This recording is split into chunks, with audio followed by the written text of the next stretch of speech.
হাত না তুলেও দোয়া করা যায়, হাত তুলেও করা যায়, কিন্তু বিষ্ণু বলেন হাত তুলে চাও, কারণ ইন্নাল্লাহা হাইয়ুন কারীম, আল্লাহ বড় লাজুক এবং লজ্জাশীল।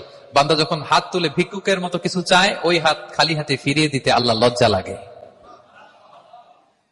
হাত তুলে চাইবেন। দোয়াতে আল্লাহর নামগুলো ধরে ধরে ডাকুন, ইয়া আল্লাহ, ইয়া রহমান, ইয়া রহিম, ইয়া হাইয়ু, ইয়া কাইয়ুম বিরহমাতিকা আস্তাগীথ।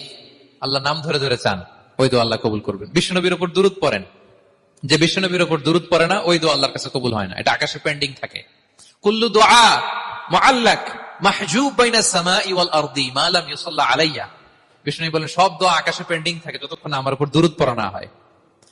তা আপনি যে বলেন হুজুর আমার দোয়া কবুল হয় না, কেন হয় না বুঝছেন এবার? হ্যাঁ, নবীর উপর দুরূদ পড়েন নাই তো। আল্লাহুম্মা সাল্লি ওয়া সাল্লিম ওয়া বারিক আলাইহি। শুরু করবেন বিষ্ণু নবীর উপর দুরূদ দিয়ে, মাঝেও পড়বেন, শেষেও পড়বেন, আগেও পড়বেন, পরেও পড়বেন। আপনার দোয়া কবুল করবে কে?